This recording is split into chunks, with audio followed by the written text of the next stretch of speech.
প্রিয় শ্রোতা, আসসালামু আলাইকুম। আপনাদের জন্য আবারও শুরু করছি দারুণ একটা বই, 'রিস্টার্ট ইওর লাইফ'। বইটি লিখেছেন কোচ কাঞ্চন। ইস! যদি এমন হতো জীবনটাকে আবার নতুন করে শুরু করা যেত। আমরা হয়তো ভুলে ভরা অতীতটাকে বদলাতে পারব না। কিন্তু অতীত থেকে শিক্ষা নিয়ে নতুন জীবনের সূচনা তো করতেই পারি। প্রতিটি সূর্যোদয় একটি নতুন প্রভাত নিয়ে আসে, নতুন প্রভাত আনে নতুন সম্ভাবনা। প্রতিটি সম্ভাবনা দেয় সুন্দর আগামীর হাতছানি। বাধার পাহাড় ডিঙিয়ে মনের জমিনে কিভাবে সফলতা ও ভালোবাসার চাষ করব, তার সবই তুলে ধরেছি আমার অভিজ্ঞতার আলোকে। শেষ কবে প্রিয়জনকে নিজ হাতে চিঠি লিখেছেন? আঠা দিয়ে খামের মুখটা বন্ধ করে স্ট্যাম্প সেঁটে হেঁটে গিয়ে ডাকবক্সে শেষ কবে চিঠি ফেলেছেন তা হয়তো অনেকেরই মনে নেই। সিনেমার নয়, প্রেরণার ইলিয়াস কাঞ্চন, কিবোর্ডের টাইপিং নয়, হাতে লেখা অক্ষরে নিয়ে এসেছি। চিঠি নয়, তবে সেই একই আবেগ ভরা আমার গবেষণালব্ধ সেলফ ডেভেলপমেন্ট বই। পাঠকরা আমার প্রিয়জন। প্রিয়জনের সেলফ ডেভেলপমেন্টের জন্য তাদের সবচেয়ে কাছে যাওয়ার চেষ্টা করেছি। আমার বিশ্বাস এই বই পাঠকের মনের ইঞ্জিনকে রিস্টার্ট করতে সাহায্য করবে। কারো জীবন পরিবর্তনে এই বই সামান্য ভূমিকা রাখতে পারলেই সেটাই হবে সার্থকতা। মোহাম্মদ ইলিয়াস কাঞ্চন। উৎসর্গ: আমার মেয়ে রাজকন্যা, ছোট বোন সুমাইয়া, সহধর্মিণী আনিসা জুথি।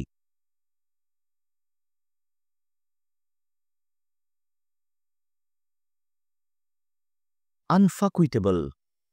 কে হতে চান আনফাকুইটেবল? শব্দটা দেখেই ছি ছি বলে চিৎকার না দিয়ে একটু অভিধান ঘেঁটে এর প্রকৃত অর্থটা বের করলে নিজেই অবাক হবেন। Unfuckwithable means when you are truly at peace and in touch with yourself and nothing anyone says or does bother you and no negativity or drama can touch you. এরকম একটা শব্দের এত সুন্দর অর্থ ভাবা যায়? সবচেয়ে বড় কথা, এই একটা শব্দের মধ্যেই আছে সার্থক জীবনের হাতছানি। এমন অনাবিল শান্তিময় একটা জীবন তো আমরা সবাই চাই। কোনো বিরক্তি নেই, নেতিবাচক কিছু স্পর্শ করছে না, মন জুড়ে প্রশান্তির অবগাহন। চলুন জেনে নেই কি করতে হবে আনফাক উইথেবল হতে। ভিশন লাখাইনির মতে মাত্র ৩টা কাজেই এটা সম্ভব। ১. র‍্যাডিক্যাল ফরগিভনেস, মানে নিঃস্বার্থভাবে ক্ষমা করুন। রাসূল সাল্লাল্লাহু আলাইহি সাল্লামের সেই প্রার্থনার কথা মনে আছে? এদের ক্ষমা করো প্রভু, এদের জ্ঞান দাও। মক্কাবাসীর অমানসিক অত্যাচারেও কিন্তু তাদের অভিশাপ দেননি, তাদের ধ্বংস কামনা করেননি, বরং তাদেরকে ক্ষমা করে প্রভুর কাছে তাদের জ্ঞান বৃদ্ধির প্রার্থনা করেছেন। বলা হয়ে থাকে ক্ষমা মহত্বের লক্ষণ, কিন্তু ক্ষমা শুধু মহত্বেরই নয়, মহাপ্রশান্তিরও লক্ষণ। ক্ষমা আপনার মধ্যে এমন এক শক্তির জন্ম দেয় যা শরীর ও মনকে স্বর্গীয় অনুভূতি দেয়। ইউনিভার্সিটি অফ রোটারডাম এর গবেষণায় দেখা গেছে ক্ষমা মানুষের হার্টকে সুস্থ রাখে, শক্তি বৃদ্ধি করে। মোবাইলের সব জাঙ্ক ফাইল অ্যাপসের মাধ্যমে যেমন এক ক্লিকেই উধাও হয়ে যায়, ঠিক তেমনি ক্ষমা এক মুহূর্তেই আপনার ভেতরের অশান্তি, ক্ষোভ, রাগ, দুঃখ দূর করতে পারে। কেউ আপনার আর্থিক ক্ষতি করেছে, কারো দ্বারা শারীরিকভাবে লাঞ্ছিত হয়েছেন, কেউ হয়তো মানসিক কষ্ট দিয়েছে, মিথ্যা প্রলোভন দিয়ে প্রতারিত করেছে। এদের সবাইকে নিঃশর্ত ক্ষমা করুন।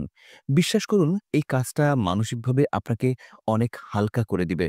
কষ্টের পরিমাণ লাঘব করবে। নিজের মধ্যে বিরাট এক শান্তির সন্ধান পাবেন।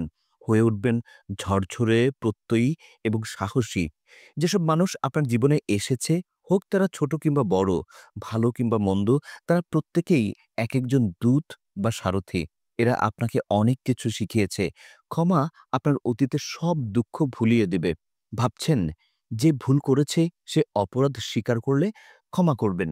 দেখুন, অনিশ্চিত এই দুনিয়ায় আমরা কেউ জানি না আর কতক্ষণ বেঁচে থাকব। গতকাল রাতে যারা মারা গেছেন তাদের আজকে সকালের জন্য কিছু পরিকল্পনা ছিল।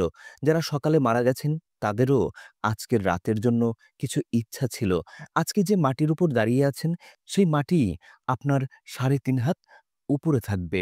সুতরাং ক্ষমা করুন এবং মন উজাড় করে মানুষকে ভালোবাসুন। আল্লাহ না করুন আপনি হয়তো ক্ষমা করার সুযোগটিও নাও পেতে পারেন। একমাত্র ক্ষমাই পারে পুরো পৃথিবী থেকে হানাহানি, যুদ্ধ ও বিদ্বেষ সব দূর করতে। প্রতিদিন ১ থেকে ২ মিনিট ক্ষমা করার অনুশীলন করুন। লাইফকে রিস্টার্ট করার মন্ত্র এটি। পরীক্ষিত এবং বৈজ্ঞানিকভাবে স্বীকৃত। ২. I am enough. আমিই যথেষ্ট।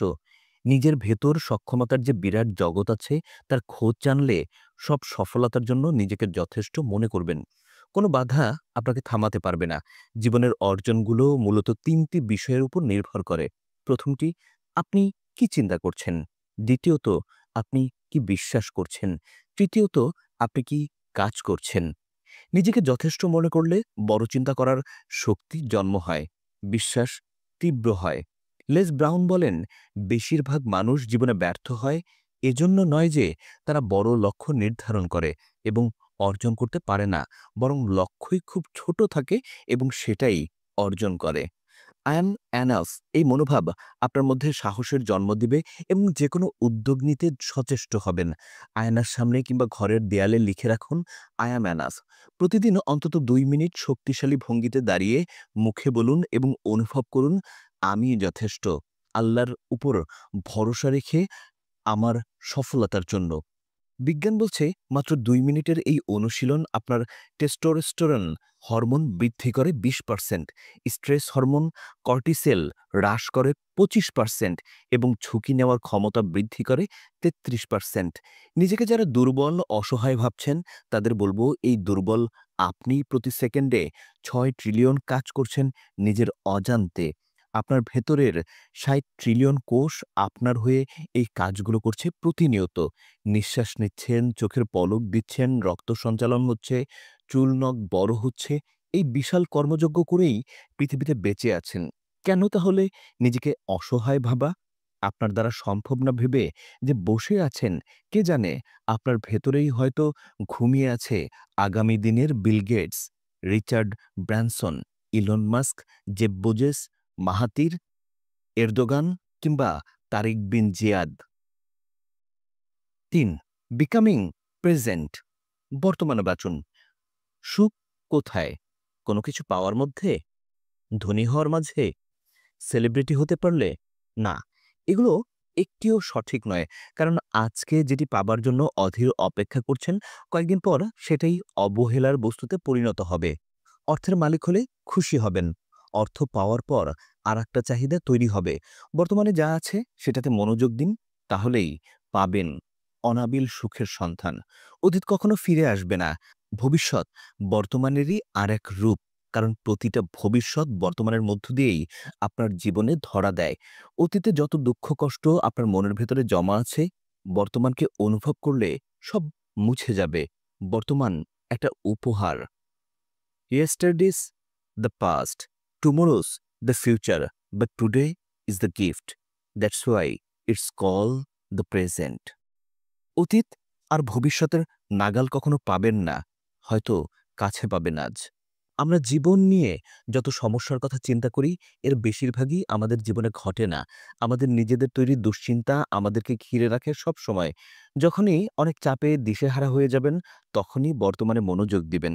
নিজের নিঃশ্বাসকে অনুভব করবেন। মানুষ তৈরি করেনি এমন জিনিস যেমন মাটি, পানি, চাঁদের আলো, গাছপালা, ফুল পাখি, এগুলোকে নতুন দৃষ্টিতে দেখবেন। মাটিতে খালি পায়ে হাঁটুন, জলে পা ভেজান, পাখির ওড়াউড়ি দেখুন, ফুলের ঘ্রাণ নিন, চাঁদের দিকে তাকিয়ে হাঁটুন।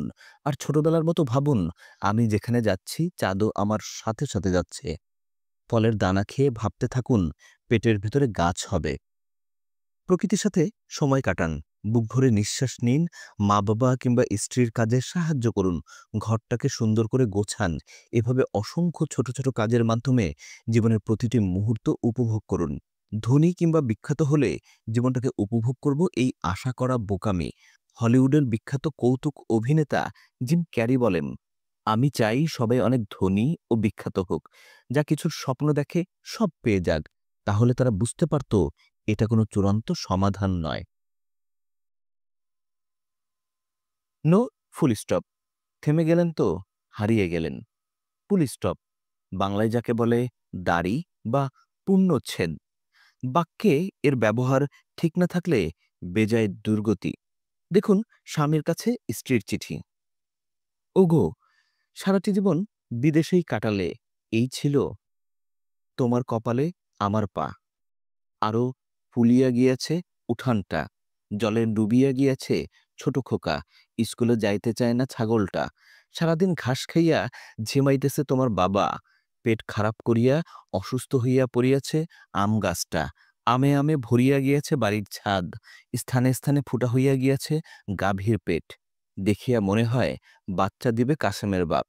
প্রতিদিন একশের করিয়া দুধ দেয় বড় বউ, নিয়মিত রান্না করে বড় খোকা, প্রতিদিন বাজার করিয়া আনে কাশেমের মা, প্রসব বেদনায় ছটফট করিতেছে কাশেমের বাপ।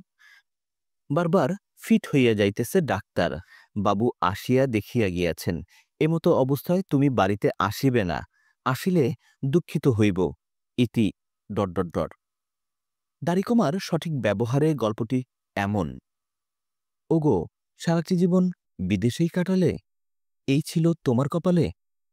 আমার পা আরো ফুলিয়া গিয়াছে, উঠানটা জলে ডুবিয়া গিয়াছে, ছোট ছেলে স্কুলে যাইতে চায় না, ছাগলটা সারাদিন ঘাস খাইয়া জিমাইতেছে, তোমার বাবা পেট খারাপ করিয়া অসুস্থ হইয়া পড়িয়াছে, আম গাছটা আমে আমে ভুইয়া গিয়াছে, বাড়ির ছাদ স্থানে স্থানে ফুটা হইয়া গিয়াছে, গাভীর পেট দেখিয়া মনে হয় বাচ্চা দেবে, কাশ্মের বাঘ প্রতিদিন একশের করিয়া দুধ দেয়, বড় বউ নিয়মিত রান্না বান্না করে, বড় খোকা প্রতিদিন বাজার করিয়া আনে, কাশেমের মা প্রসব বেদনায় ছটফট করিতেছে, কাশেমের বাপ বারবার ফিট হইয়া যাইতেছে, ডাক্তারবাবু আসিয়া দেখিয়া গিয়াছেন, এমতো অবস্থায় তুমি বাড়ি আসিবে, না আসিলে দুঃখিত হইব।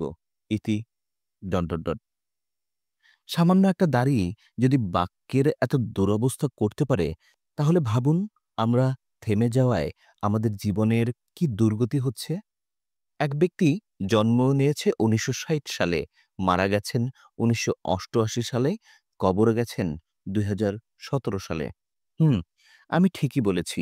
আমাদের দেশের বেশিরভাগ মানুষের জন্মই হয় একটা সালে, এরপর বড় হতে হতে নিজের ভেতরেই মারা যান এক সময়। একটু বুকে হাত রেখে বলুন তো, বাংলাদেশে আসলেই কতজন মানুষ জীবিত আছেন?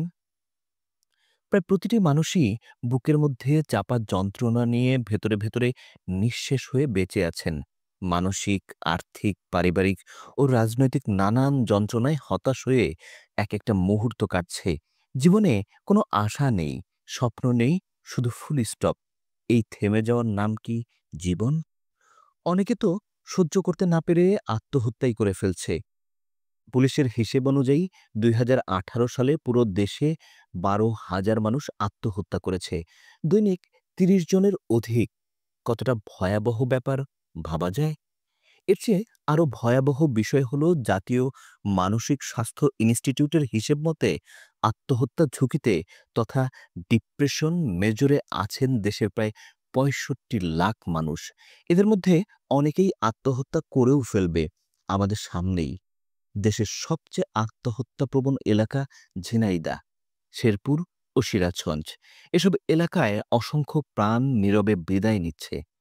এই যে এত জীবন এভাবে ঝরে যাচ্ছে, এ নিয়ে লক্ষণীয় কোনো উদ্যোগ সরকারি, বেসরকারি কোনো পক্ষেরই নেই কিন্তু।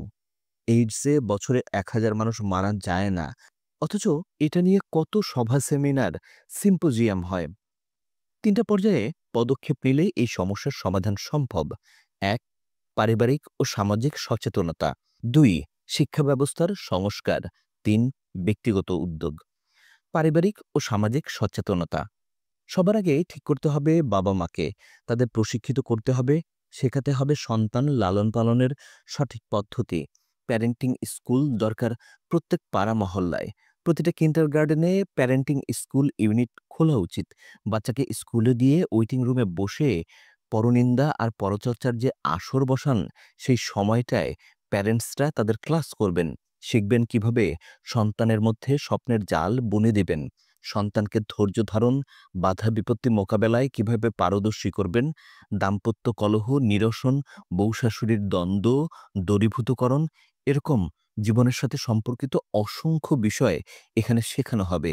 এটা হয়ে উঠবে পারিবারিক শিক্ষার একটা জায়গা।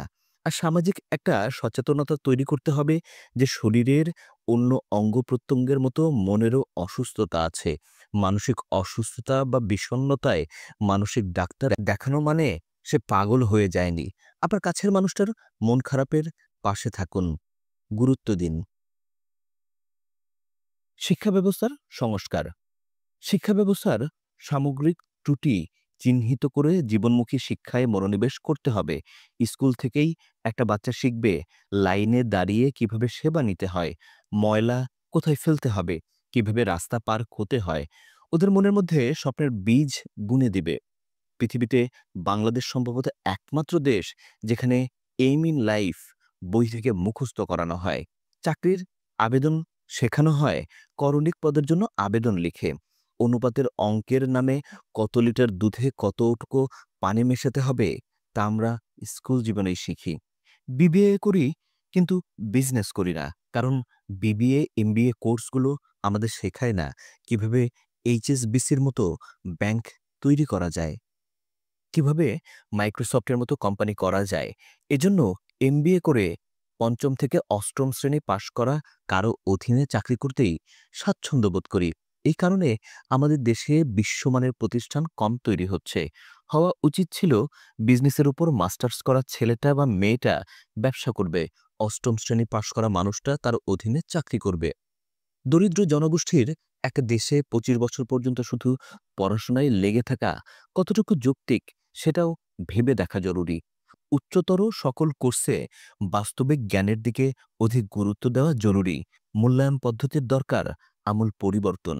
পরিবর্তিত বিশ্বের সাথে তাল মিলিয়ে প্রতিনিয়ত পাঠ্যক্রমের পরিবর্তন করা উচিত। যেখানে স্ট্যামফোর্ড ইউনিভার্সিটি বলছে প্রথম বছরে তারা ছাত্রছাত্রীদের যা শিখিয়েছে, তৃতীয় বছরে এসে তা ব্যাকডেটেড হয়ে যাচ্ছে। সেখানে আমরা সেকালে পদ্ধতি আঁকড়ে ধরে আছি। পরীক্ষার আগের রাতে পড়ে পাশ করা ছেলেটা কিভাবে তার কর্মজীবনে সঠিক পথের দিশা পাবে? গ্র্যাজুয়েশন শেষ করা এক প্রার্থীকে ইন্টারভিউতে জিজ্ঞেস করা হয়েছিল মাইক্রোসফট এক্সেল কি? উত্তর ছিল সার্ফ এক্সেলের নতুন ব্র্যান্ড। কম্পিউটার ধোয়া কাজে যা ব্যবহৃত হয়। আমাদের শিক্ষা ব্যবস্থার সবচেয়ে বড় দুর্বলতা সামগ্রিকভাবে আমাদের মধ্যে একটা শক্তির জন্ম দিতে ব্যর্থ হওয়া। ২৫ বছর লেখাপড়া করেও নিজের ভেতরের শক্তিটা উপলব্ধি করতে পারি না। এজন্য আমরা অল্পতে হতাশ হয়ে যাই। আচ্ছা বলুন তো, বর্তমান যুগের সবচেয়ে বড় ডিজিটাল স্কিল কোনটা? সবচেয়ে বড় স্কিল হচ্ছে নিজের মস্তিষ্কের ক্ষমতা জানা এবং ঠিকভাবে পরিচালিত করতে পারা। কারণ আমাদের মস্তিষ্কটি পৃথিবীর সব ডিজিটাল যন্ত্রপাতির চেয়ে ক্ষমতাধর। আগামীর পৃথিবীতে হাতের কাজ করবে রোবট, মাথার কাজ করবে মানুষ। ২০৩০ সালের মধ্যে ৮০ কোটি মানুষ বেকার হবে নিজের মস্তিষ্ক কাজে লাগাতে না পারায়। প্রযুক্তি নির্মাতা প্রতিষ্ঠান ডেল বলছে, আগামীতে মানুষকে যেসব কাজ করতে হবে তার ৮৫% এখনো তৈরিই হয়নি। এখনই উপযুক্ত সময় শিক্ষা ব্যবস্থাকে সময় উপযোগী করে সাজানোর। ব্যক্তিগত উদ্যোগ। ব্যক্তি পর্যায়ে প্রতিটা মানুষের প্রথম কাজ নিজেকে চেনা। পৃথিবীতে যত খনিজ সম্পদ আছে তার থেকে অনেক বেশি খনিজ এর মজুদ আছে মানুষের মস্তিষ্কের ভেতর। উত্তোলন করতে না পারলে যেমন খনিজের কোনো মূল্য নেই, তেমনি আমাদের মস্তিষ্কের অসীম ক্ষমতা কোনো কাজেই লাগছে না। একবার একটি বাঘের বাচ্চা উঁচু পাহাড় থেকে পড়ে মেষপালের সাথে মিশে যায়। মেষের বাচ্চাগুলোর সাথেই সে বড় হতে থাকে। পুরোপুরি যখন বড় হয়, শক্তিশালী বাঘের রূপ ও আকৃতি পায়, কিন্তু তার মধ্যে বাঘের বৈশিষ্ট্য পাওয়া যায় না। একদিন একটি শিকারী বাঘ মেষের দলটিকে আক্রমণ করে। শিকারী বাঘটি অবাক হয়ে লক্ষ্য করে যে তার মতোই আরেকটি বাঘ মেষপালের সাথে দৌড়ে পালাচ্ছে। ওই বাঘটিকে টার্গেট করে শিকারী বাঘ ধরে ফেলে। জানতে চায়, হে বন্ধু, তুমি আমার ভয়ে পালাচ্ছ কেন? তুমিও তো আমার মতোই একটি শক্তিশালী বাঘ। বাঘটি এই কথা বিশ্বাস করতে পারে না। শিকারী বাঘটি তখন ওই বাঘকে নদীর ধারে নিয়ে যায় এবং পানিতে বাঘের প্রতিচ্ছবি দেখায়। বলতে থাকে তাদের মধ্যে কোনো পার্থক্য নেই। তাদের দুজনের উচ্চতা, গায়ের রং ও চেহারা একই রকম। দুজনের থাবাই হিংস্র। শিকার ধরে খুবলে খাবার মতো ধারালো, ক্ষিপ্র গতিতে দৌড়ানোর মতো পা। এই দুটি বাঘের মধ্যে শারীরিক শক্তিতে কোনো পার্থক্য নেই। পার্থক্য শুধু ভেতরের মানসিকতায়। মেষপালের সাথে বড় হয়ে হিংস্র বাঘটিও নিজেকে মেষ মনে করেছে। আমরা মানুষগুলোও ঠিক এমন। নিজেকে চিনতে না পারায় সৃষ্টির সেরা জীব হয়েও আমাদের জীবন পশু পাখির চেয়েও খারাপভাবে কাটছে। পৃথিবীতে সবচেয়ে বড় অপরাধ নিজেকে না চেনা। ইহজগতে মানুষ একমাত্র প্রাণী যাকে জন্মের পর মানুষ হতে বলা হয়। কোনো গরুকে গরু কিংবা ছাগলকে ছাগল বানাতে উদ্যোগ নিতে হয় না। মানুষ হতে পারলে আমাদের মধ্যে হতাশা থাকবে না। সৃষ্টির সেরা, এটা তো আর চারটিখানি কথা নয়। মেষের সাথে বড় হয়ে বাঘ যেমন মেষে পরিণত হয়, আমরাও যাদের সাথে চলি তাদের মতো মানসিকতা আমাদের ভেতর গড়ে ওঠে। জীবনের জন্য বন্ধু নির্বাচন তাই খুবই গুরুত্বপূর্ণ। You are the average of the 5 people you spend the most of the time with. Jim Rohn. Restart your life. নতুন করে সাজান আপনার বন্ধু তালিকা। তাদের সাথে বেশি সময় কাটান যারা আপনাকে বিশ্ব ব্রহ্মাণ্ডের শ্রেষ্ঠ জীব তথা মানুষ হিসেবে গড়ে তুলতে সাহায্য করবে, যারা আপনাকে সুখী, সফল ও সমৃদ্ধ জীবনের সন্ধান দেবে। একটা মাস্টার মাইন্ড গ্রুপ বানান। হতে পারে সেটা ২ কিংবা ৩ কিংবা ৫ জনের। এই গ্রুপের প্রধান কাজ হবে CQI, কন্টিনিউয়াস কোয়ালিটি ইমপ্রুভমেন্ট নিয়ে কাজ করা। আগামী ৩ বছরের জন্য লক্ষ্য নির্ধারণ করে যোগ্যতা উন্নয়নের প্রতিনিয়ত কাজ করবে এই গ্রুপ। ইংরেজি, এক্সেল, গ্রাফিক্স ডিজাইন থেকে শুরু করে ওয়েব ডেভেলপমেন্ট সবকিছুই গ্রুপের মাধ্যমে শেখার উদ্যোগ নিন। প্রস্তুত হন ২১ শতকের চ্যালেঞ্জ মোকাবেলায়। এই গ্রুপের অন্যতম লক্ষ্য হবে ২০২০ সালের মধ্যে ওয়ার্ল্ড ইকোনমিক ফোরাম ঘোষিত অত্যাবশ্যকীয় ১০টি বিষয়ে দক্ষতা অর্জন করা। ১. Complex problem solving. ২. Critical thinking. ৩. Creativity. ৪. People management. ৫. Coordinating others. ৬. Emotional intelligence. ৭. Judgement and decision making. ৮. Service orientation. ৯. Negotiation skill. ১০. Cognitive flexibility. এগুলো কিন্তু আমাদের স্কুল ও কলেজ শেখাবে না। এই বিষয়ের উপর ভিডিওগুলো দেখুন, ট্রেনিং করুন এবং ইন্টারনেট থেকে তথ্য নিন। তবে এই মাস্টারমাইন্ড গ্রুপ করতে গেলে খুব কমই সাড়া পাবেন। বারবিকিউ পার্টি, কনসার্ট কিংবা মারামারি করার জন্য ২০-৩০ জনকে এক করা যায়। কিন্তু নিজেকে তৈরি করার উদ্যোগে লোক পাওয়া কঠিন।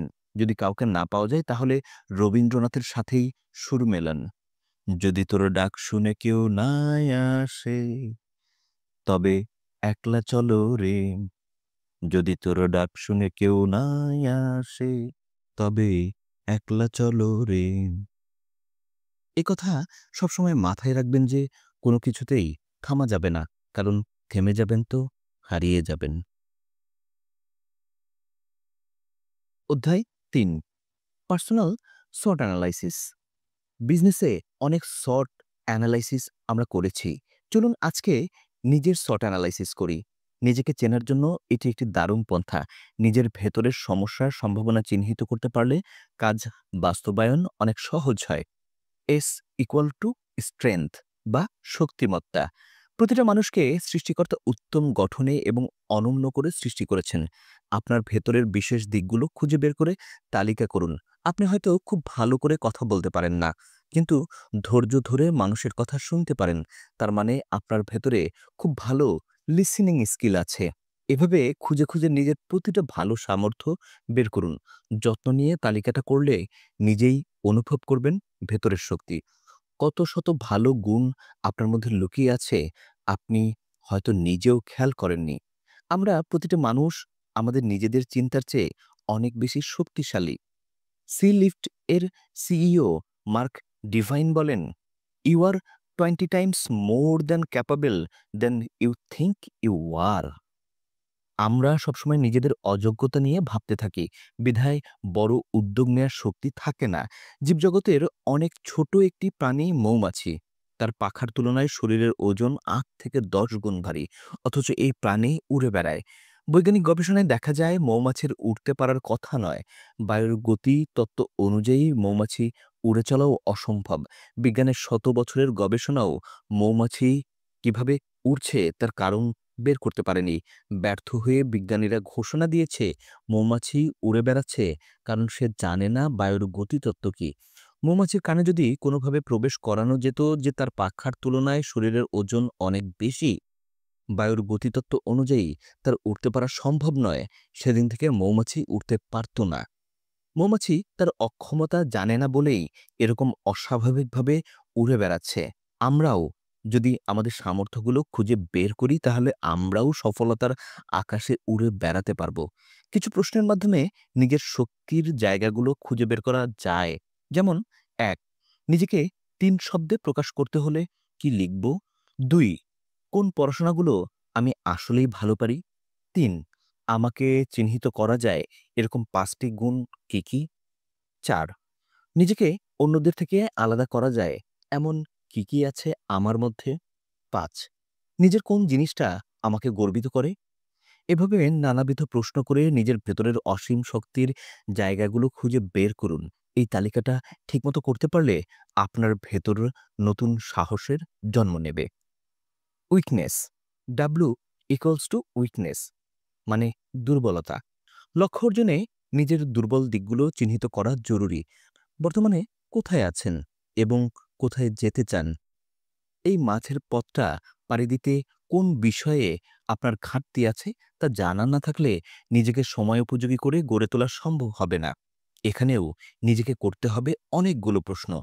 ১. কোন জিনিসটার জন্য আমি ক্যারিয়ারে পিছিয়ে আছি? ২. কোন দুর্বলতা আমাকে বড় চিন্তা করতে দেয় না? ৩. নিজের কোন ঘাটতি বারবার আমাকে লজ্জায় ফেলে দেয়? এভাবে নিজের দুর্বলতাগুলো খুঁজে বের করে ঘাটতি পূরণে প্রয়োজনীয় পদক্ষেপ নিন। অপরচুনিটি, ও ইকুয়ালস টু অপরচুনিটি, সুযোগ বা সম্ভাবনা। সুযোগ চিনতে না পারলে সফলতা ধরা দেবে না। আপনার ভেতরে কি, কি সম্ভাবনা আছে তার তালিকা করুন। এই তালিকা আপনাকে সঠিক পরিকল্পনা গ্রহণে সাহায্য করবে।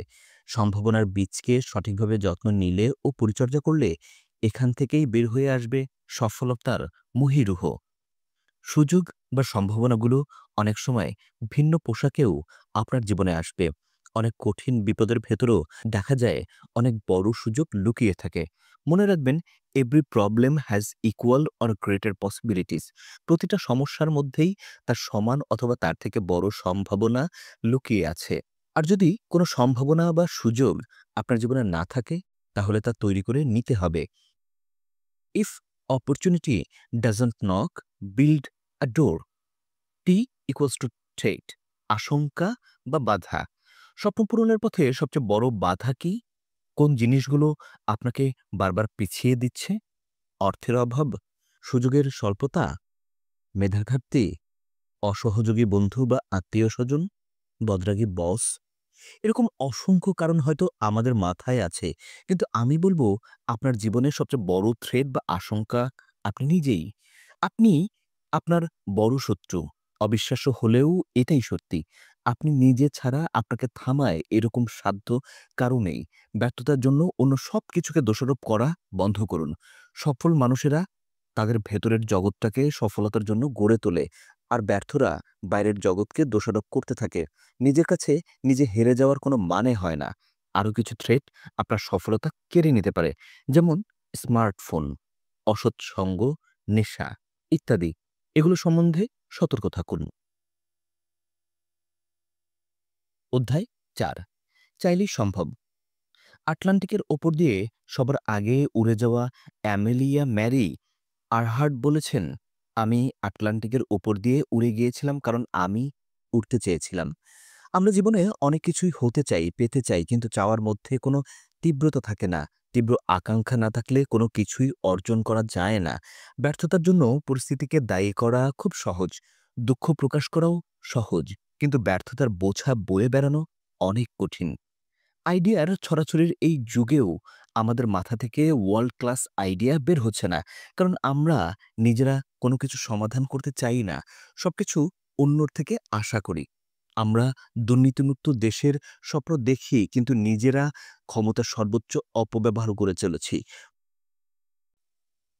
ফুটওভার ব্রিজ থাকতেও রাস্তা দিয়ে হেঁটেই যাই, ফুটপাত দিয়ে মোটরসাইকেল চালাই, লাইনে দাঁড়িয়ে সেবা নেওয়ার সময় লাইন ভেঙে সবার আগে যাওয়ার চেষ্টা করি। এভাবে প্রতিনিয়ত আমরাই আমাদের ক্ষমতার অপপ্রয়োগ করে চলেছি। অথচ দিন শেষে সমস্ত দোষ শুধু সরকার কিংবা মন্ত্রী এমপিদের। আমরা ঘুরে দাঁড়ালে ঘুরে দাঁড়াবে বাংলাদেশ। চাওয়ার তীব্রতা থাকলে কত কিছুই না সম্ভব। বাংলাদেশি বংশোদ্ভূত কাজী শফিকুর রহমান মাত্র ৩২ বছর বয়সে লন্ডন সিটি এয়ারপোর্টের ক্লিনার থেকে এয়ারওয়েজের মালিক হয়েছেন। তার চাওয়া ছিল বিশ্বের প্রথম হালাল এয়ারওয়েজ তৈরি। আজ তিনি ফিরনাজ এয়ারওয়েজের মালিক। স্ন্যাপচ্যাট নিয়ে সারাক্ষণ আমরা ব্যস্ত নানা ঢঙের দুষ্টামিতে। অথচ কজন জানি মাল্টি বিলিয়নার ডলার এই প্রতিষ্ঠানের সিএসও পদে একজন বাংলাদেশী বসে আছেন। স্ন্যাপচ্যাটের ব্যবসা সম্প্রসারণের যাবতীয় কৌশল আমাদের ইমরান খানের মাথা থেকেই আসে। নিজের অদম্য ইচ্ছাশক্তিই ইমরান খানকে আজকের এই জায়গায় পৌঁছে দিয়েছে। ওইদিকে পেরুতে ১২ বছরের এক বাচ্চা ছেলে খুলে বসেছে ব্যাংক। সরকারি নিয়মকানুন মেনেই হোসে চালিয়ে যাচ্ছে তার ব্যাংকের কার্যক্রম। নিজেদের বন্ধুদের টাকা অপচয় রোধ করে সঞ্চয়ে আগ্রহী করতেই হোসে এই উদ্যোগ নেয়। ইতিমধ্যে তার ব্যাংকে ডিপোজিটের পরিমাণ $৫০,০০০ ছাড়িয়ে গেছে। হোসে তার থেকে বয়সে বড় অনেকের কর্মসংস্থানের ব্যবস্থা করেছে এই ব্যাংকে। তারা এখানে পরিত্যক্ত প্লাস্টিক জমা দিয়ে বাচ্চারা অর্থও আয় করতে পারে। নির্বুদ্ধিতার দায় দিয়ে ৭ বছর বয়সী যে বাচ্চাটিকে স্কুল থেকে বিতাড়িত করা হয়েছিল, ২৫ বছর পরে সেই বাচ্চাটি পুরো পৃথিবীকে আলোকিত করেছিল বৈদ্যুতিক বাল্বের আলোয়। চাওয়ার কতটুকু তীব্রতা থাকলে প্রায় ১০,০০০ বার ব্যর্থ হয়েও একটা কাজে লেগে থাকা যায়। এডিসন বাংলাদেশে জন্মালে হয়তো ৩ বারের বেশি চেষ্টা করতেন না। কোনো কিছুতে ব্যর্থ হলে আমরা ৩ বারের বেশি চেষ্টা করতে চাই না। জাতীয়ভাবেও এটা স্বীকৃত। এজন্যই এসএসসি রেজিস্ট্রেশন কার্ডে ৩ বার পরীক্ষার মেয়াদ দেয়া থাকে। এবার বলবো বাংলাদেশী নারী নাজমুন নাহারের ইচ্ছাশক্তির কথা। লাল সবুজ পতাকা হাতে ইতিমধ্যে ১৮৫টি দেশ ভ্রমণ করেছেন নাজমুন। তিনি পর্যায়ক্রমে জাতিসংঘ স্বীকৃত ১৯৩টি দেশেই নিজের পদচিহ্ন রাখার পণ করেছেন। এভাবে অদম্য নাজমুন বাংলাদেশকে তুলে ধরেছেন পৃথিবীর কাছে। দিনরাতের তোয়াক্কা না করে এভাবে একা ১০০০ মাইল পাড়ি দেওয়া শুধু দৃঢ় প্রত্যয় আর তীব্র আকাঙ্ক্ষার জোরেই সম্ভব। হেলেন কিলার একেধারে বোবা, বধির এবং অন্ধ ছিলেন। সম্পূর্ণ অন্ধ হওয়ার পরও তিনি দৃষ্টিশক্তি সম্পন্ন অধিকাংশ মানুষের চেয়ে ১০০ গুণ বেশি বই পড়েছেন। ১১টি বই লিখেছেন, অভিনয় করেছেন, এমনকি ডক্টরেট ডিগ্রিও অর্জন করেছেন। আমরা কি তার চেয়েও খারাপ অবস্থার মধ্যে আছি? আমাদের দৃষ্টিশক্তি আছে, কানে শুনতে পাই, কথা বলতে পারি। কিন্তু আমাদের যেটা নেই সেটা হলো তীব্র আকাঙ্ক্ষা। বাংলাদেশ ব্যাংকের সাবেক গভর্নর ডক্টর আতিউর রহমান মাঠে গরু চড়াতেন। টাকার অভাবে ক্যাডেট কলেজে ভর্তি হতে পারছিলেন না। গ্রামের মানুষের কাছ থেকে চাঁদা তুলে তাকে ক্যাডেট কলেজে ভর্তি করানো হয়। সেই মানুষটি স্বপ্ন আর ইচ্ছাশক্তির জোরে এত দূরে এসেছিলেন যে টাকার নোটগুলোকে টাকা হিসেবে স্বীকৃতি পেতে তার স্বাক্ষর লাগত। এসব সফলতা আর অনুপ্রেরণার গল্প শুনতে আমাদের খুব ভালো লাগে। কিন্তু ভালো লাগে না শুধু একটা সুনির্দিষ্ট চাওয়ার পিছনে লেগে থাকতে। প্রতিটা সফল মানুষের একটা মিশন থাকে। আপনি সফলতা থেকে মাত্র একটি সিদ্ধান্ত দূরে। প্রাণপণ চাইতে পারলে পৃথিবীতে এমন কিছু নেই যা পাওয়া যাবে না। Give me a man with an average ability but a burning desire to succeed and I will give you a winner in exchange every time. উপরের কথাগুলো যিনি বলেছেন তিনি পৃথিবীর অন্যতম সেরা ধনী এন্ড্রু কার্নেগি। দুর্গন্ধময় পোশাকের জন্য যাকে একটি পার্ক থেকে ধাক্কা দিয়ে বের করে দেয়া হয়েছিল। পার্কের দারোয়ানের ওই ধাক্কা তার জীবন বদলে দিয়েছিল। দারোয়ানকে ১৩ বছর বয়সী কার্নেগি উত্তর দিয়েছিলেন, সে একদিন এই পার্ক কিনে পার্কের ভেতরে ঢুকবে। বাস্তবেও তিনি ওই পার্ক কিনেই পার্কের ভেতরে ঢোকেন। পার্কটি কেনার পর সেখানে সাইনবোর্ড টানিয়ে দেন, আজ থেকে দিনে বা রাতে যেকোনো সময় যেকোনো মানুষ যেকোনো পোশাকে এই পার্কে প্রবেশ করতে পারবে। ইচ্ছাশক্তি হওয়া চাই এমন, কারণ আমরা জানি চাওয়াটা যদি হয় নিখুঁত পাওয়াটা হবে সুনিশ্চিত। অধ্যায় ৫, ছোট কাজের অসীম ক্ষমতা। আচ্ছা বলুন তো, পৃথিবীতে সবচেয়ে প্রাণঘাতী প্রাণী কি? বাঘ, সিংহ, ভাল্লুক কিংবা গন্ডার? না, এত বড় এবং শক্তিশালী প্রাণী নয়। অনেক ছোট একটি প্রাণী, যার নাম মশা। প্রতি বছর প্রায় ৩০ লক্ষ মানুষ এর কারণে মারা যায়। যার মানে ছোট জিনিস আসলে ছোট নয়। আমাদের সফলতা কিংবা ব্যর্থতায় ছোট ছোট কাজের ভূমিকা অনেক। একটি বিশাল পাহাড় যেমন ছোট ছোট বালুকণার সমন্বয়ে গড়া, আমাদের জীবনটাও তেমনি ছোট ছোট মুহূর্তের যোগফল। এক একটা মুহূর্তের অপচয় মানে জীবনটাই অপচয় করা। অলিম্পিক দৌড়ে মাত্র মিলি সেকেন্ডের ব্যবধানে জয় পরাজয় নির্ধারণ হয়। নাম্বার 1 গলফার আর নাম্বার 10 গলফারের মধ্যে ১.৯ স্ট্রোকের ব্যবধান। তার মানে ছোট কাজের ক্ষমতা অসীম। টুকরো টুকরো করে যেমন একটা বিশাল তিমি মাছ রান্না করে খাওয়া সম্ভব, তেমনি স্বপ্ন যত বড়ই হোক সেটা অর্জনের প্রয়োজনীয় কাজগুলো ছোট ছোট ভাগে খুব সহজে সমাপ্ত করা যায়। সফলতার জন্য অত্যন্ত কার্যকরী একটি সূত্র হচ্ছে ছোট ছোট কাজ ধারাবাহিকভাবে করে যাওয়া। ধরুন আপনি একটি বই লিখতে চাচ্ছেন, কিন্তু অনেক বড় কাজ মনে করে লেখা হচ্ছে না। যদি খুব ছোট একটা উদ্যোগ নেন, তাহলেই সম্ভব। প্রতিদিন মাত্র ৫ পৃষ্ঠা করে লেখেন। এতে বছরে ৩৬৫ গুণন ৫ ইকুয়ালস টু ১৮২৫ পৃষ্ঠা লেখা হয়ে যাবে। ঈদ, পূজা, পার্বণ মিলে ৬৫টি দিন বাদ দিলেও বছরে ৩০০ গুণন ৫ ইকুয়ালস টু ১৫০০ পৃষ্ঠা লেখা হয়ে যাবে। তার মানে একটি বই ১৫০ পৃষ্ঠা হিসাব করলে বছরে ১০টি বই প্রকাশ করা সম্ভব।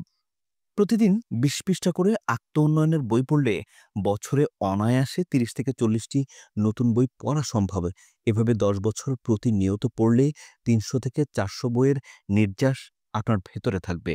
১২ বছর বাধ্যতামূলক ইংরেজি পড়েও আমরা ইংরেজির কথা শুনলে দৌড়ে পালাই। অথচ ওই সময়টায় দৈনিক মাত্র ৩টা শব্দ করে মুখস্থ করলেও আমাদের ঝুলিতে ১২,০০০ ইংরেজি শব্দ থাকত। চলুন ব্যর্থতার ইতিহাস ভুলে নতুন করে ছোট ছোট উদ্যোগ নেই। আপনার জীবন বদলানোর উদ্যোগ আপনাকেই নিতে হবে। জীবন কখনো এমনি এমনি বদলাবে না। আপনি জীবনে যা চান তার জন্য স্যাক্রিফাইস না করলে যেটা চাচ্ছেন সেটাই স্যাক্রিফাইস করতে হবে। অধ্যায় ৬, বাধার পাহাড় কিভাবে ডিঙাবো। যেকোনো উদ্যোগ হাতে নিলে অসংখ্য বাধা আমাদের সামনে এসে দাঁড়ায়। ব্যর্থতার ভয় আমাদের আঁকড়ে ধরে। তাই বলে কি উদ্যোগ না নিয়ে বসে থাকবো? বসে থাকলেই কি সব বাধা দূর হয়ে যাবে? বাধা সব জায়গায়ই আছে। আপনি যখন বসে থাকেন তখনও বাতাসের বাধা অতিক্রম করেই আপনাকে বসতে হয়। সবগুলো সিগন্যাল একসাথে গ্রিন হলে গাড়ি চালাবেন ভাবলে কোনোদিন গাড়ি চালানো সম্ভব হবে না। আপনি যদি শুধু সহজ কাজগুলো করতে থাকেন, জীবনটা আপনার জন্য খুব কঠিন হয়ে যাবে। যখন আপনি এমন কিছু করবেন যা অন্যরা করে না, তখন আপনি এমন জীবন পাবেন অন্যরা যা চিন্তাও করতে পারে না। সুনির্দিষ্ট লক্ষ্য নির্ধারণ করুন, এগিয়ে যান। লক্ষ্য ঠিক থাকলে কোনো বাধাই চোখে পড়বে না। লক্ষ্য অর্জনে বাধার পাহাড় সামনে এসে দাঁড়ালে থেমে না গিয়ে পাহাড় টপকানোর উদ্যোগ নিন। একসময় দেখবেন পুরো বাধার পাহাড়টাই আপনার জন্য সফলতার পুরস্কার হিসেবে ধরা দিয়েছে। ব্যর্থতার প্রতিটা সিঁড়ি পাড়ি দিয়েই সফল হতে হয়। ব্যর্থতা জীবনের সৌন্দর্য। সফল হবার পর ব্যর্থ সময়ের গল্পগুলো, কষ্টগুলো, মানুষের প্রত্যাখ্যান আর সমালোচনাগুলোই হবে জীবনের শ্রেষ্ঠ সম্পদ। রিচার্ড ব্র্যানসন বলেন, আমাকে একজন উদ্যোক্তা দেখান যে ব্যর্থ হয়নি, আমি আপনাকে একজন মিথ্যাবাদী দেখাবো। আমরা সবাই ব্যর্থতা থেকেই সফল হয়েছি। আপনার জীবনে অনেক দুঃখ আছে, না পাওয়ার গল্প আছে, ট্র্যাজেডি। এটা না যে আপনার জীবনে ঘটেছে। ট্র্যাজেডি ঘটার পর আপনি থেমে গেলে সেটাই ট্র্যাজেডি। নতুন উদ্যমে চলতে থাকলে ট্র্যাজেডি একসময় কমেডি মনে হবে। স্থায়ী আরাম পেতে চাইলে সাময়িক আরামকে হারাম করতে হবে। আপনি বেশি ক্রাইসিসে থাকার মানে হচ্ছে বিখ্যাত হওয়ার সুযোগ আপনার দরজায় কড়া নাড়ছে। দাসপ্রথা নিয়ে আব্রাহাম লিঙ্কন পার্লামেন্টে কথা বলার পর কেউ তার পক্ষে কথা বলেনি। আমেরিকার সবচেয়ে ক্রাইসিস মুহূর্ত মোকাবেলা করেছেন বলেই আব্রাহাম লিঙ্কন আমেরিকার সবচেয়ে বিখ্যাত প্রেসিডেন্ট হয়েছিলেন। ১৮৫৫ সালে বিদ্যাসাগর বিধবা বিবাহের পক্ষে মাত্র ৮৫৭ ভোট পেয়েছিলেন। তার বিপক্ষে ভোট পড়েছিল ৩৬,৭৬৩। কিন্তু তিনি থেমে যাননি বলেই সতীদাহ প্রথা রহিত হয়েছে। সবাই মনে করে কাজটি শুরু হওয়া দরকার। যে শুরু করে সেই বিখ্যাত হয়ে ওঠে। তাজমহল নির্মাণের সময় সম্রাট শাহজাহানকে বন্দী করা হয়েছিল। ৭ বছর বন্দী থেকেই তিনি মারা যান। তাই বলে কি তাজমহল গড়ে ওঠেনি? আপনি কোনো একটা উদ্যোগ নিয়ে কাজ করছেন মানে তাজমহল বানাচ্ছেন। সৎ নিয়ত নিয়ে যদি কাজ করেন, পৃথিবীর কোনো বাধা আপনাকে আটকে রাখতে পারবে না। ব্যবসা করতে চান, পুঁজি নাই। এজন্য বসে আছেন। আমি শূন্য হাতে গ্রুপ অফ কোম্পানিজ দাঁড় করিয়েছি। আপনি যদি আত্মবিশ্বাসী আর দায়িত্বশীল হন, পুঁজি ভূতের বাবা জোগাবে। সফলতার গল্পের পাঠক না হয়ে গল্পের নায়ক হওয়ার জন্য কাজ করুন। এবার চলুন পরিচয় করিয়ে দেই এমন এক নায়কের সাথে যিনি বাধার পাহাড় ডিঙানোর কষ্ট এড়াতে পুরো পাহাড়টাকেই উপড়ে ফেলেছিলেন। বলছি দশরথ মাঝির কথা। গল্পটা শুরু ১৯৬০-এর দিকে। দশরথ ও তার স্ত্রী বাস করতেন বিহারের গেহলোহ গ্রামে। এই গ্রামের মানুষ ছিল শিক্ষা, স্বাস্থ্য যেকোনো সুযোগ সুবিধা থেকে বঞ্চিত। কারণ গেহলোহর গ্রাম ও শহরের মাঝে ছিল ৩৫০ ফিট উঁচু একটা পাহাড়। শহরে যেতে হলে পাহাড়টাকে টপকে অথবা ৭৬ কিলোমিটার পথ পাড়ি দিতে হতো। কেউ গুরুতর অসুস্থ হলে হাসপাতালে নেওয়ার আগেই মারা যেত। একদিন দশরথের স্ত্রী ফাল্গুনী পাহাড়ের উপর থেকে পা ফসকে পড়ে মারা যান। এই ট্র্যাজেডি দরিদ্র মাঝির মনে গভীর রেখাপাত করে। প্রচণ্ড ঘৃণা জন্মে পাহাড়ের প্রতি। মাঝি উদ্যোগ নেন পাহাড় কাটার। নিজের পালের সর্বশেষ ছাগল বিক্রি করে সে শাবল, হাতুড়ি ও ছেনি কিনে পাহাড় কাটার মিশনে নামেন। গ্রামবাসীরা উদ্ভট কাজের কারণে তাকে পাগল ভাবতে শুরু করে। তাকে থামানোর চেষ্টা করে। তার উত্তর ছিল সোজা, "जब तक तोड़ना नहीं, तब तक छोड़ना नहीं।" তার লক্ষ্য ছিল স্পষ্ট, এক ওয়াক পার, এক পাথর তোড়ে, ফের আগে বাড়ো।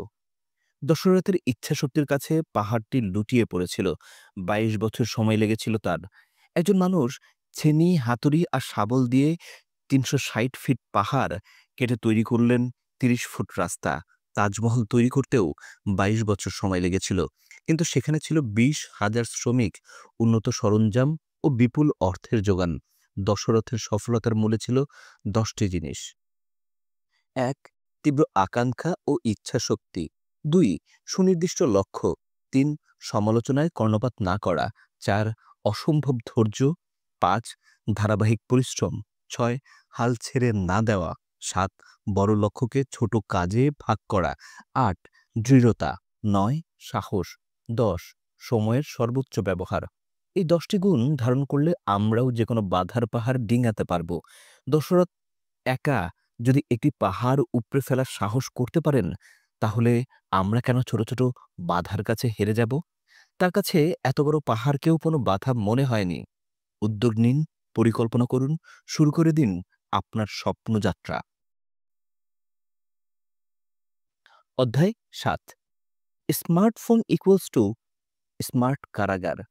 আধুনিক প্রযুক্তি আমাদের এতটুকু সুযোগ করে দিয়েছে যে বন্দী হওয়ার জন্য এখন আর কারাগারের প্রয়োজন হয় না। শিকল দিয়েও বেঁধে রাখতে হয় না।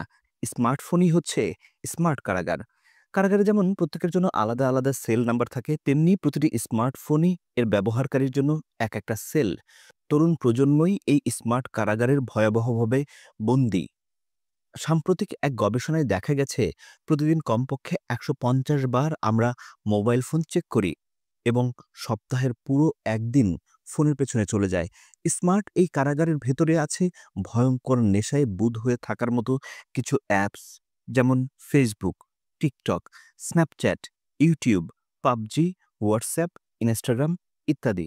২০১২ সালে হার্ভার্ড গবেষণা থেকে জানা যায় সোশ্যাল মিডিয়া আমাদের মধ্যে এমন এক ভালো লাগার অনুভূতি তৈরি করে যা থেকে ডোপামিন হরমোন নির্গত হয়।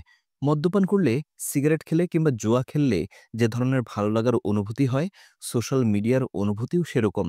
এটি অত্যন্ত আসক্তিকর। অল্প ব্যবহার ক্ষতিকর না হলেও স্মার্টফোনের অতিরিক্ত ব্যবহার অন্যান্য নেশার মতোই আমাদের জীবনকে ধ্বংসের দিকে নিয়ে যায়। যারা সোশ্যাল মিডিয়াতে বেশি সময় কাটায় তারা কম ব্যবহারকারীদের তুলনায় বেশি ডিপ্রেশনে ভোগে। সকালে উঠে বাসায় কারো সাথে কথা বলার আগে যদি স্মার্টফোন ব্যবহার শুরু করেন, তার মানে আপনি অ্যাডিক্টেড। আপনি শুনলে অবাক হবেন যে অ্যাপস পরিচালনাকারী কোম্পানিগুলো কোনোভাবেই চায় না আপনি এর বাহিরে থাকেন।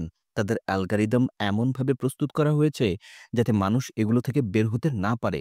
এগুলো এক ধরনের ফাঁদ। হিউম্যান সাইকোলজি প্রতিনিয়ত গবেষণা করে একটা অ্যাপস আপডেট করা হয়।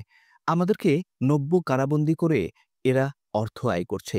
৩টি মাইন্ড ট্রিক্স ব্যবহার করে তারা আমাদেরকে অ্যাপসগুলোর মধ্যে বন্দী করে রাখছে। ১.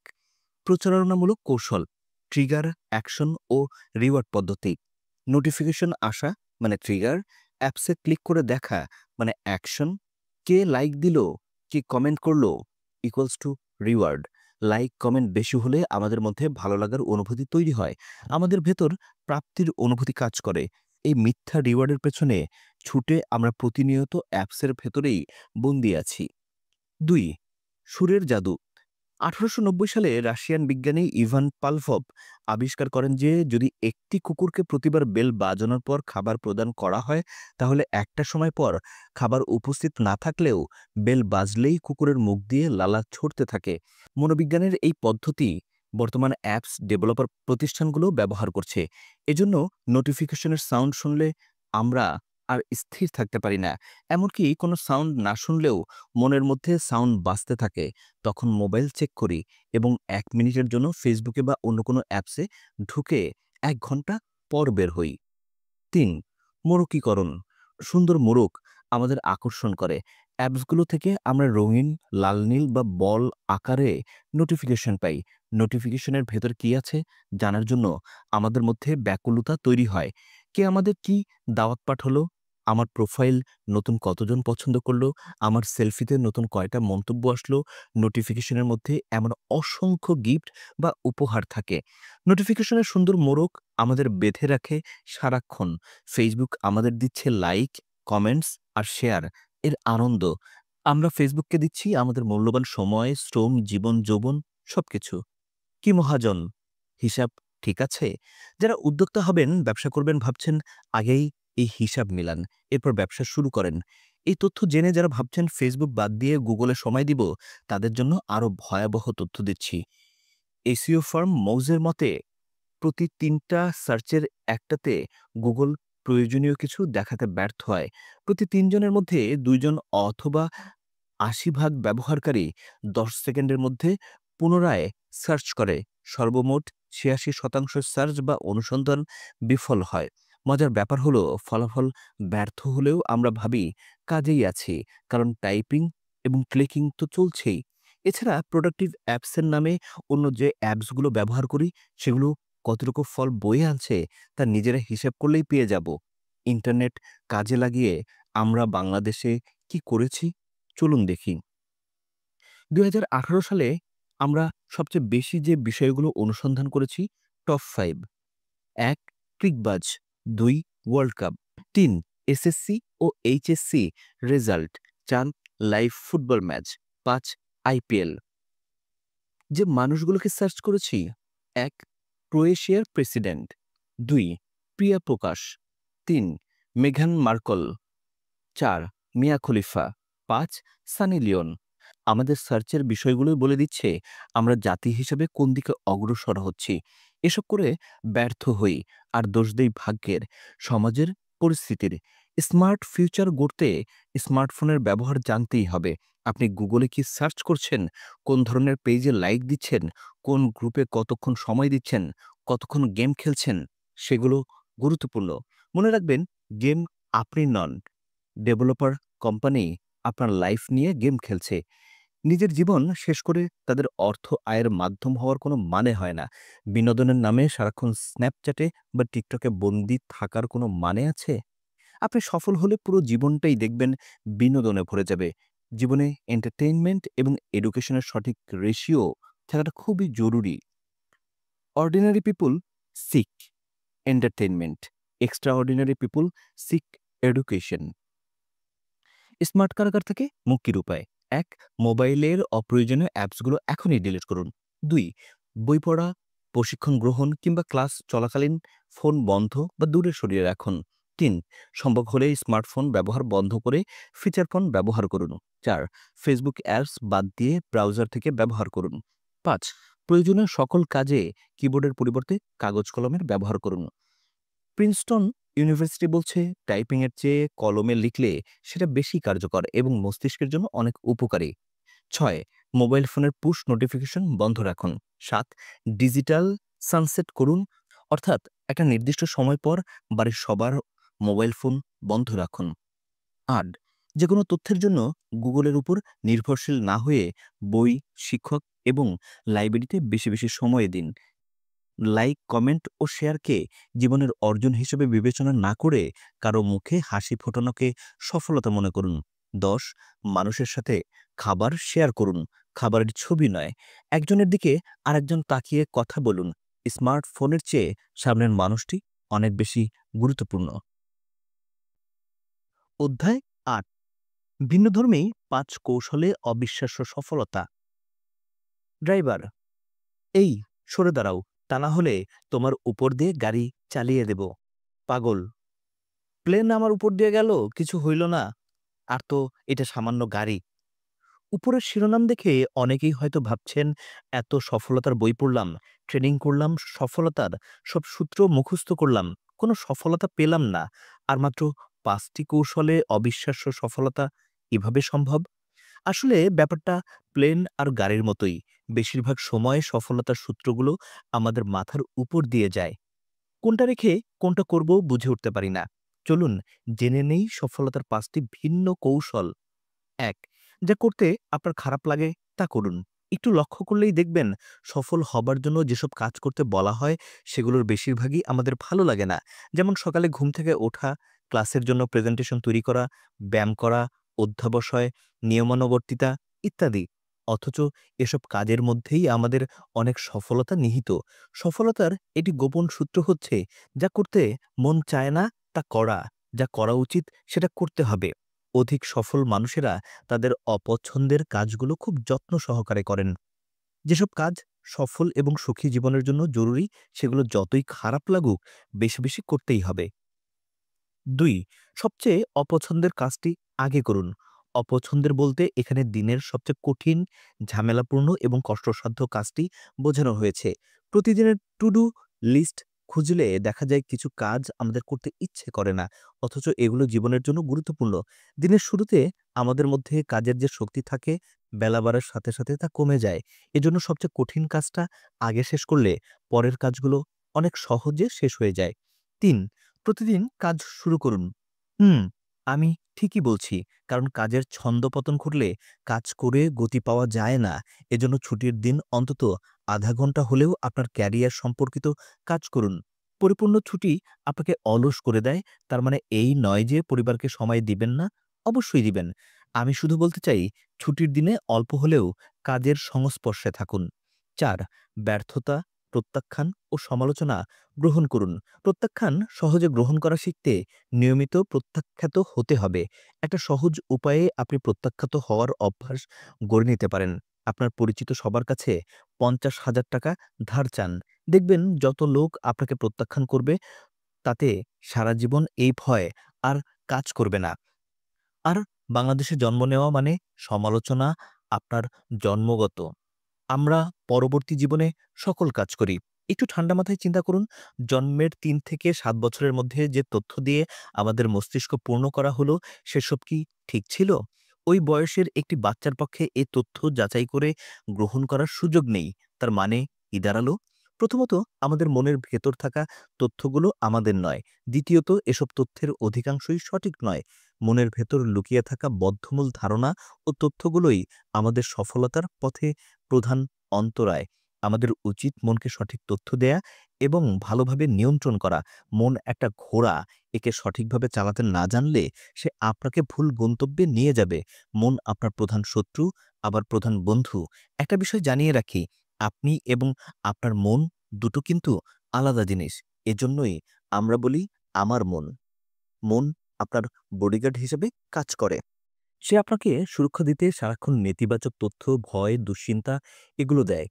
যেমন অ্যান্টিভাইরাস কম্পিউটারের সুরক্ষা দেয়, কিন্তু এটি কম্পিউটার না।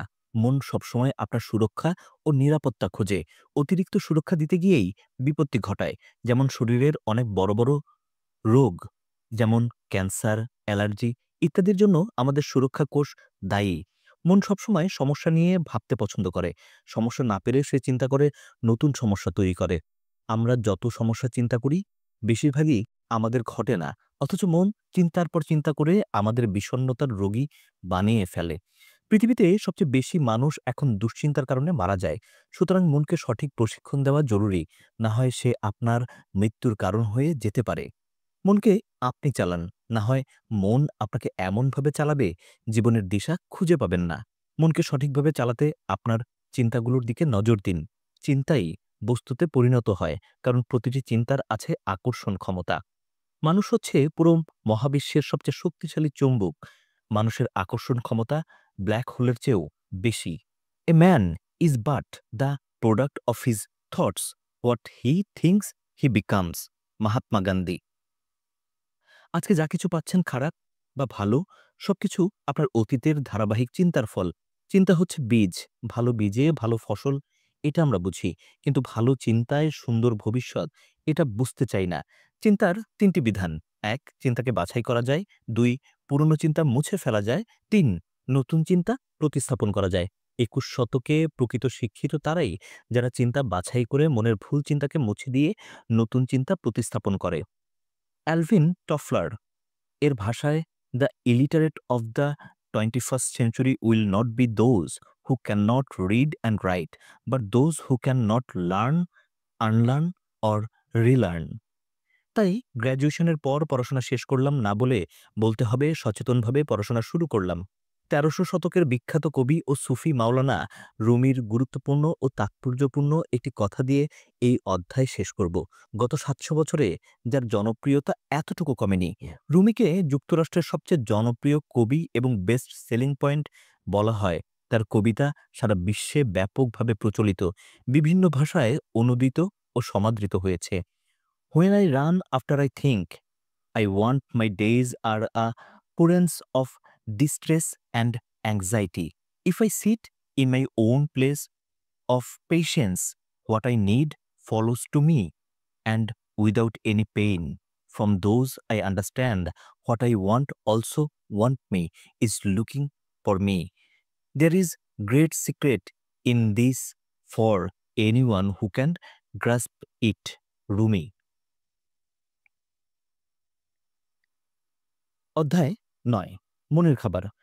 শরীর সুস্থ রাখতে ভালো খাবার। তাহলে মন ভালো রাখতে কি খাবেন?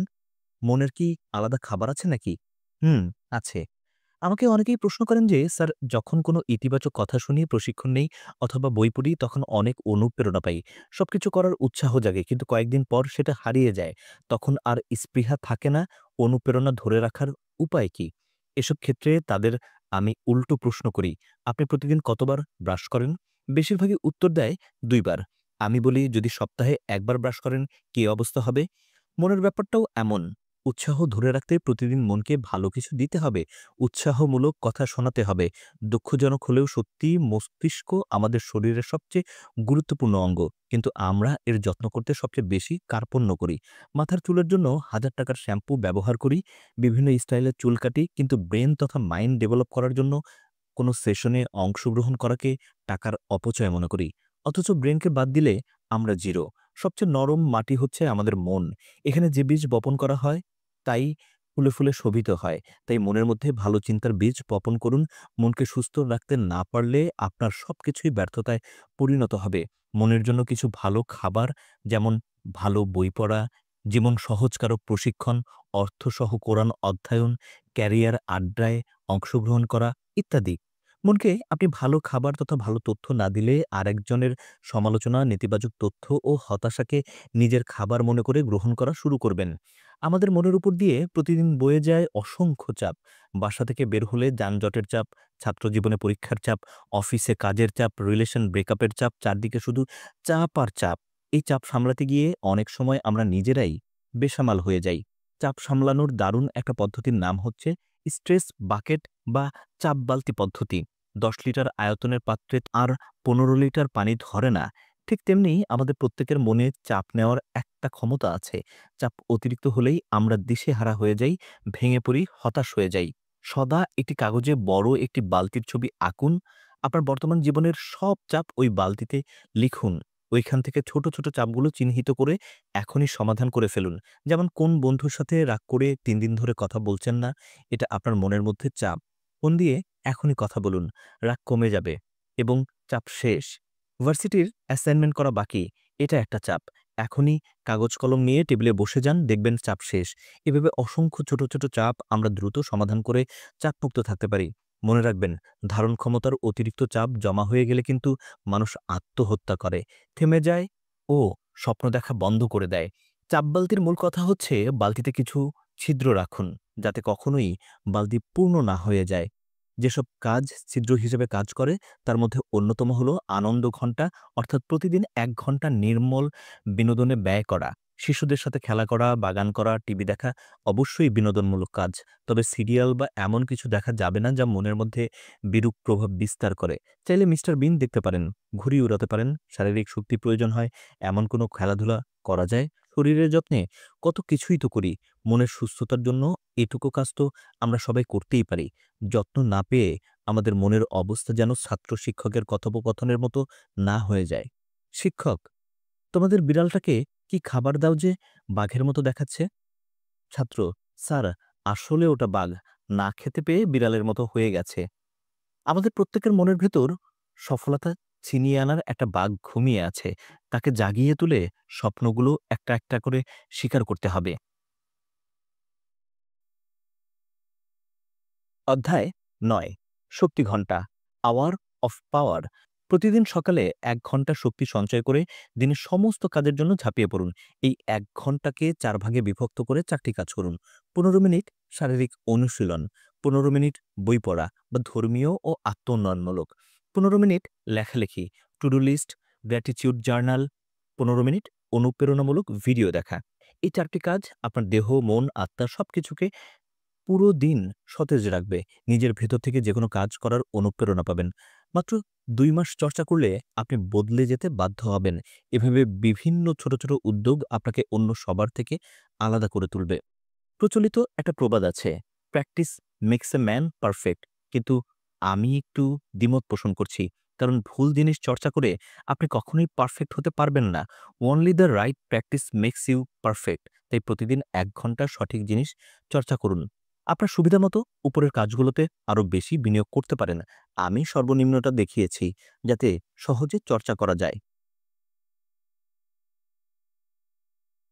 অধ্যায় ১০, ডোন্ট ফলো ইউর প্যাশন।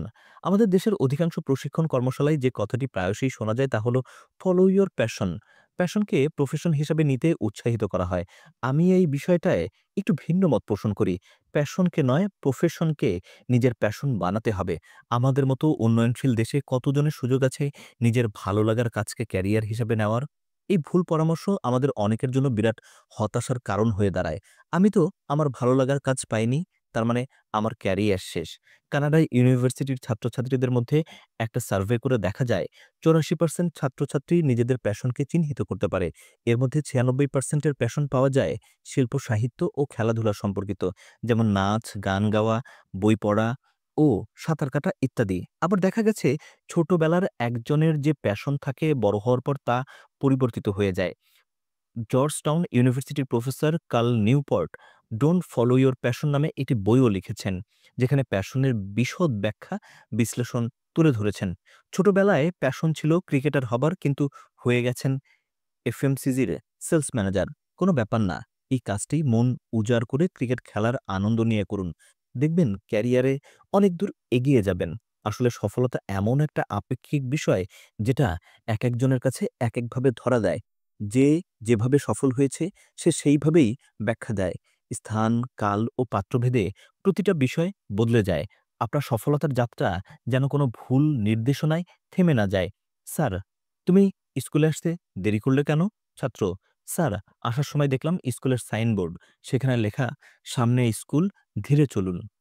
আসলে কোন পরামর্শ কার জন্য এটা বুঝতে হবে। সফল হতে গেলে ইংরেজি জানতে হবে, think outside of the box ভাবতে হবে, কমফোর্ট জোন ভাঙতে হবে, ক্রিয়েটিভ হতে হবে, ইন্ট্রোভার্ট হলে চলবে না। এসব সাইনবোর্ড যাতে আপনাকে থামিয়ে না দেয়। চাইনিজদের দেখুন, ওরা ইংরেজি না শিখেও বিশ্বব্যাপী বিজনেস করছে। আমি ওদের দেশের অনেক বড় কোম্পানির এমডি, সিইওদের সাথে মিটিং করেছি যারা ইংরেজি জানে না। তার মানে এই নয় যে আমি ইংরেজি শিখতে নিষেধ করেছি। আমি বলতে চাইছি কোনো বিষয়ে যাতে আপনাকে থামিয়ে না দেয়। আপনি সর্বোচ্চ ভালোবাসা নিয়ে আপনার বর্তমান কাজটি করে যান। দেখবেন একসময় আপনার বর্তমান প্রফেশনটাই আপনার প্যাশন হয়ে যাবে। অধ্যায় ১১, মৃত্যুর আগে পৃথিবীকে লেখা তরুণীর চিঠি। ২৬ বছর বয়সী তরুণী হোলিকে বলা হয়েছিল ক্যান্সারের কারণে তাকে পৃথিবী ছেড়ে চলে যেতে হবে। বিদায়ী মুহূর্তে পৃথিবীবাসীর উদ্দেশ্যে হোলি একটি চিঠি লিখে যান। চিঠি পোস্ট করার ২৪ ঘন্টার মধ্যেই হোলি পৃথিবীর মায়া ত্যাগ করে মৃত্যুর কোলে ঢলে পড়েন। তার চিঠিটি আজও সারা বিশ্বের লক্ষ লক্ষ মানুষকে অনুপ্রাণিত করেছে। তার চিঠি ছিল এরকম: ২৬ বছর বয়সে মৃত্যুর মুখোমুখি হওয়া এবং সেটি গ্রহণ করা অত্যন্ত মর্মান্তিক ব্যাপার। মৃত্যু চিন্তাকে উপেক্ষা করেই আমাদের পথ চলা। প্রতিদিনই ভোরের সূর্য সন্ধ্যার আঁধারে মিলিয়ে যায়। আর আপনি ভাবছেন সবকিছুই আপনার মন মতো ঘটবে? আমি নিজেকে সবসময় চেহারায় বয়সের ছাপ এবং ধূসর চুলের এক বৃদ্ধা হিসাবে কল্পনা করেছি। ভাবতাম আমার পরিবারের প্রতি অগাধ ভালোবাসাই হয়তো আমাকে এই ভাবনা ভাবাতো। জানেন, খুব কষ্ট হয়। কিন্তু এটাই তো বাস্তবতা, যা মেনে নেওয়া খুব কঠিন। প্রতিটি দিনই সৃষ্টিকর্তার পক্ষ থেকে একটি স্বর্গীয় উপহার। মাত্র ২৭ বছর বয়সে আমি এই পৃথিবীকে ছেড়ে যেতে চাই না। আমি আমার জীবনকে ভালোবাসি। আমি এই পৃথিবীর আলো বাতাসে বুক ভরে নিঃশ্বাস নিতে চাই। আমি বাঁচার মতো বাঁচতে চাই। আমি অত্যন্ত সুখী। আমি আশার, প্রিয়জনের ভালোবাসার ঋণ শোধ করতে চাই। কিন্তু হায়! কোনো কিছুই তো আমার নিয়ন্ত্রণে নেই। আমি নোট বিফোর আই ডাই লিখিনি, কারণ ছিল মৃত্যুর ভয়। আমি মাঝে মাঝে মৃত্যু নিয়ে চিন্তা করতাম এবং যখনই আমি এই বিষয়ে অন্যদের সাথে কথা বলতে চাইতাম, তখন তারা এটিকে নিষিদ্ধ বিষয় মনে করিয়ে এড়িয়ে যেত। যেন কারো সাথে এটি কখনোই ঘটবে না। আমার কাছে ব্যাপারটি খুব অদ্ভুত মনে হতো। আমাদের সকলের গন্তব্যই যখন নির্ধারিত, তখন ছোটখাটো অর্থহীন জীবনের সাথে সম্পর্কিত নয় এমন বিষয়গুলোকে নিয়ে চিন্তার পাহাড় বানিয়ে মহামূল্যবান সৃষ্টিকর্তার অপরিসীম দান এই জীবনকে দুর্বিষহ করে তোলার তো কোনো মানে হয় না। তাই আপনি নিজেকে অনেক বেশি সুখী এবং অন্যদের চেয়ে মহান ভাবতে পারেন। কি করবেন? এই মুহূর্ত থেকে সকল বাজে চিন্তা বাদ দিন। প্রাণ খুলে হাসুন, পৃথিবীর অপার সৌন্দর্য উপভোগ করুন, জীবনের প্রতিটি মুহূর্তকে আনন্দে ভরিয়ে তুলুন। গত ৩-৪ মাস জীবন নিয়ে চিন্তা করে আমি নির্ঘুম রাত কাটিয়েছি। আপনিও যদি খেয়াল করেন, এখানে কিছু হাস্যকর ব্যাপার লক্ষ্য করবেন। অজস্র সমস্যায় জর্জরিত মানুষের কথা চিন্তা করুন। কতটা অসহনীয়। আপনার ছোটখাটো সমস্যার জন্য সৃষ্টিকর্তার কাছে কৃতজ্ঞ থাকুন এবং সেটির গণ্ডি থেকে বের হয়ে আসুন। ভাবুন, অনেকের তুলনায় আপনার সমস্যা অনেক তুচ্ছ, নগণ্য। তবে এমন সময়ও আপনার জীবনে আসতে পারে যখন সবকিছুই বিরক্তিকর লাগে। সহজ বিষয়গুলোও কেমন যেন গুলিয়ে যায়। তবে নিজের সমস্যাগুলো নিয়ে অন্যের সাথে আলোচনা করে তার জীবনটা বিষিয়ে তুলবেন না। একবার চেষ্টা করুন, তারপর সেখান থেকে বের হয়ে বুক ভরে শ্বাস নিন। দেখুন আজকের আকাশটা কত নীল, গাছগুলো কত সুন্দর, কত সবুজ, প্রজাপতির গায়ে কত রং। কি সুন্দর, তাই না? একবার ভাবুন, আপনি কতটা ভাগ্যবান। বুক ভরে নিঃশ্বাস নিতে পারছেন, প্রাণ খুলে হাসতে পারছেন। আজ হয়তো ট্রাফিক জ্যামে আটকা পড়েছেন বা কোনো দুঃস্বপ্ন দেখেছেন বা বাচ্চাদের জ্বালাতনে ঘুমোতে পারেননি, অথবা নাপিত আপনার চুলগুলো একটু বেশি ছোট করে দিয়েছে। আপনার স্তন হয়তো খুব ছোট, অথবা পায়ুপথের সেলুলাইট এবং আপনার পেট টলমল করছে। সবকিছু বাদ দিন। আমি কসম করে বলছি, আপনার শেষ সময়ে এসব কিছুই মাথায় আসবে না। আমার এত যত্নে গড়া শরীর আমার চোখের সামনে পচে যাচ্ছে, অথচ আমি কিছুই করতে পারছি না। আমি আরো একটি জন্মদিন, ক্রিসমাস বা আমার পোষা কুকুরের সাথে আরো কিছুটা সময় কাটাতে চাই। শুধু আরো একটা দিন। আমি শুনেছি অনেকের কাজ করতে ভালো লাগে না। ব্যায়ামের মতো উপকারী বিষয়কেও অসহ্য মনে হয়। আপনি এখনো শারীরিকভাবে সুস্থ আছেন, কাজ করতে পারেন, শুধু এজন্য হলেও আপনার কৃতজ্ঞ থাকা উচিত। আমি বরাবরই সুস্থ জীবনযাপনের প্রতি উৎসাহী ছিলাম। আপনি হয়তো সুঠাম দেহের অধিকারী নন, দেখতে আকর্ষণীয় নন, কিন্তু কাজ করতে পারেন। সেজন্য হলেও আপনার শরীরের দিকে নজর দিন, তাজা ফলমূল দিয়ে পরিচর্যা করুন। ভুলে যাবেন না, পরিশ্রম সুস্বাস্থ্যের চাবিকাঠি। পরিশ্রমের মাঝেই খুঁজে পাবেন আবেগ, উচ্ছ্বাস আর মানসিক প্রশান্তি। আপনি উপলব্ধি করতে পারবেন সবকিছু, কতটা গুরুত্বপূর্ণ বা গুরুত্বহীন। সোশ্যাল মিডিয়ার রঙিন দুনিয়ার সকল অ্যাকাউন্ট বন্ধ করে দিন। এগুলো বেশিরভাগ সময় আপনাকে বিষণ্ণ করে তোলে। বন্ধু, শত্রু বা অন্য কেউ আপনার জীবনে সুখ-শান্তির নিশ্চয়তা দিতে পারে না। আপনার সুখের জন্য, ভালোর জন্য ও উন্নতির জন্য নিজেকেই নিজের প্রতি নির্মম হতে হবে। প্রতিটি নতুন দিনের জন্য কৃতজ্ঞ হন। আপনি হয়তো ব্যথায় জর্জরিত, অনেক বেশি অসুস্থ অথবা সমস্যাগ্রস্ত। তারপরও কৃতজ্ঞ থাকুন। বুক ভরা সাহস আর অনাবিল আনন্দ নিয়ে মানুষের পাশে দাঁড়ান। একে অন্যের সাহায্যে এগিয়ে আসুন। অন্যের প্রয়োজনে নিজেকে উজাড় করে দিন। অন্যের ভালোর জন্য কাজ করার মতো স্বর্গীয় সুখ পৃথিবীর আর কিছুতেই আপনি খুঁজে পাবেন না। আফসোস! যদি আরেকটু সময় পেতাম, আমার পরিবারের সদস্য, বন্ধু-বান্ধব, পোষা কুকুর আর চারপাশের মানুষগুলোর উৎসাহ, আশীর্বাদ আর অকৃত্রিম ভালোবাসায় নিজেকে সিক্ত করার যে ভালোবাসার জাল ভেদ করার শক্তি বা সাহস কোনোটাই আমার নেই। তাদের এই ঋণ আমি কখনোই শোধ করতে পারব না। তাদের নিকট আমি চিরদিন কৃতজ্ঞ থাকব। জীবন মরণের সন্ধিক্ষণে ব্যয় করার জন্য অঢেল সম্পদ থাকা অত্যন্ত আশ্চর্যজনক। কারণ আপনি যখন জানেন আপনি মারা যাবেন, তখন আপনি নতুন পোশাক, দামি গাড়ি, বাড়ি কিছুই কিনতে চাইবেন না। একসময় সেগুলো পাওয়ার জন্য সবকিছু বিসর্জন দিয়ে মরিয়া হয়ে ছুটতেন, সেই বিষয়গুলোই আজ আপনার কাছে অর্থহীন মনে হবে। এটা থেকে আপনি বুঝতে পারেন কতটা নির্বোধ হলে আমরা আমাদের মূল্যবান সময় ব্যয় করে অর্জিত অর্থ ওই জিনিসগুলোর জন্য খরচ করে ফেলি। কোনো উপলক্ষে দামি পোশাক, গহনা, শাড়ি-চুড়ি না কিনে আপনার কোনো বন্ধুকে প্রয়োজনীয় কিছু কিনে দিন। তার চেহারায় খুশির ঝিলিক দেখে মনে অনেক বেশি প্রশান্তি অনুভব করবেন। বিশ্বাস করুন, একই জিনিস আপনি ২ বার পড়লেও কেউ খেয়ালই করবে না। বন্ধুদের নিয়ে বেড়াতে যান। তাদের জন্য মজার, মজার রান্না করেন, আনন্দ করুন, প্রাণ খুলে হাসুন, নরম সবুজ ঘাসে হাত ধরে হাঁটুন। তাদের মাঝেই বাঁচুন। তাদেরকে কফি উপহার না দিয়ে একটি গাছ, একটি ভালো বই, একটি মেসেজ বা একটি মোমবাতি উপহার দিয়ে বলুন, আপনি তাদেরকে কতটা ভালোবাসেন। পৃথিবীর প্রত্যেকটি মানুষের সময় অত্যন্ত মূল্যবান। তাই বন্ধুদের সাথে সময় কাটানোর জন্য আগে থেকেই প্রস্তুতি নিন। বন্ধুর পাশে নিজে না বসে অন্য বন্ধুর জন্য জায়গা করে দিন, আপনিও সম্মানিত হবেন। আপনার অর্জিত অর্থ দিয়ে বিলাসিতা না করে মানসিক প্রশান্তি আর ভালোবাসা কিনুন। সমুদ্রের তীরে দাঁড়িয়ে সমুদ্রের মতোই আপনার মনকে বিশাল করে তুলুন। আকাশের সাথে পাল্লা দিয়ে উদার হওয়ার প্রতিযোগিতায় মেতে উঠুন। নরম বালির বুকে পায়ের আঙ্গুল দিয়ে এঁকে দিন সুখের আঁচড়। সমুদ্রের নোনা জলে মুখ ধুয়ে উপভোগ করুন বিচিত্র এক অনুভূতি। প্রকৃতির অপার সৌন্দর্য মনের চোখ দিয়ে উপলব্ধি করুন। নিজেকে সঁপে দিন আনন্দময় ভুবনে। আর মুঠোফোনে বন্দী করুন রোমাঞ্চ ভরা প্রতিটি ক্ষণ। মোবাইলের স্ক্রিনে তাকিয়ে সময় কাটিয়ে দেওয়ার নাম জীবন নয়। প্রতিক্ষণ রাঙিয়ে তুলুন ভালোবাসা আর আদর দিয়ে। মহিলারা কিভাবে প্রতিদিন ঘন্টার পর ঘন্টা তাদের চুল আর মেকআপ করেই কাটিয়ে দেয়, তা আমার কাছে এখন খুবই আশ্চর্য লাগে।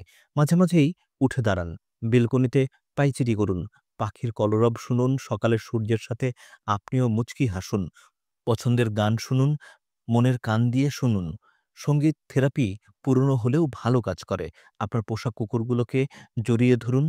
আমি এগুলো খুব মিস করব। আপনার ফোনটি রেখে বন্ধুদের সময় দিন।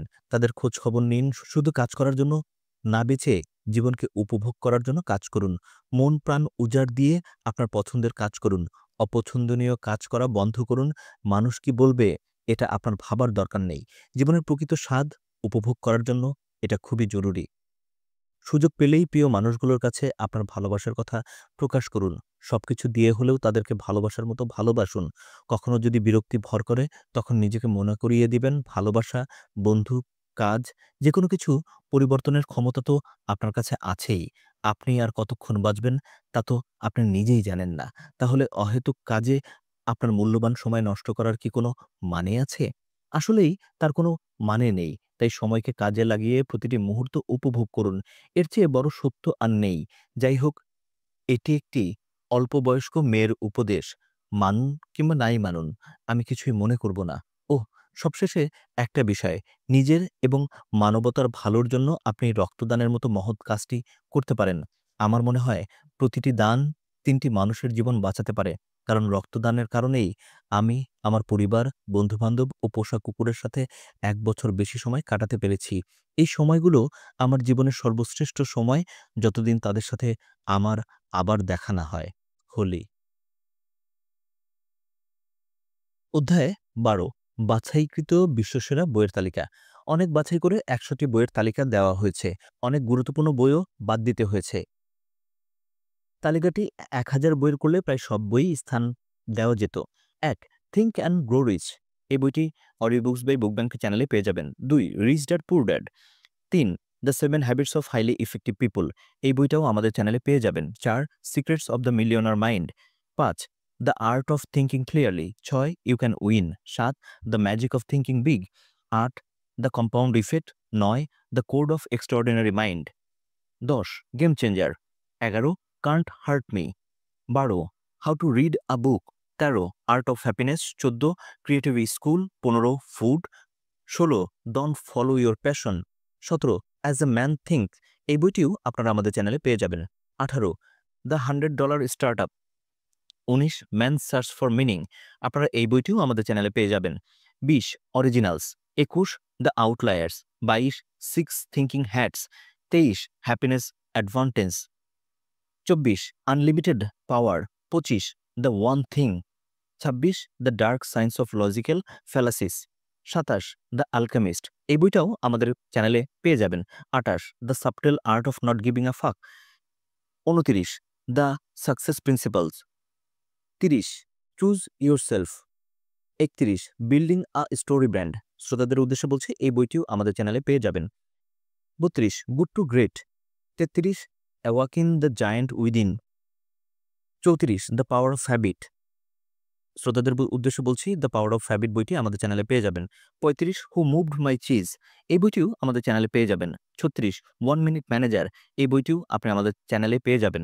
৩৭. The last lecture. এই বইটিও আমাদের চ্যানেলে পেয়ে যাবেন। ৩৮. The 4 hour work week. এই বইটিও আমাদের চ্যানেলে পেয়ে যাবেন। ৩৯. How to win friends and influence people. ৪০. Tribe of mentors. ৪১. The intelligent investor. ৪২. Body by science. ৪৩. Losing my virginity. ৪৪. The deep. ৪৫. Mindset. ৪৬. The now habit. ৪৭. Loving what is. ৪৮. The obstacle is the way. ৪৯. Spirit divine success. ৫০. The secret. The secret বইটি আমাদের চ্যানেলে আছে। ৫১. Negotiation genius. ৫২. Eat that frog. Eat that frog বইটিও আমাদের চ্যানেলে পেয়ে যাবেন। ৫৩. The millionaire next door. ৫৪. Change anything. ৫৫. The speed reading book. ৫৬. The of war art. ৫৭. Time management. Time management বইটিও আমাদের চ্যানেলে পেয়ে যাবেন। ৫৮. The 40 rules of love. ৫৯. The art of war. The art of war আমাদের চ্যানেলে অ্যাভেলেবেল আছে। ৬০. How to mind map. ৬১. 6 billionaire shoppers. ৬২. Growth hacker marketing.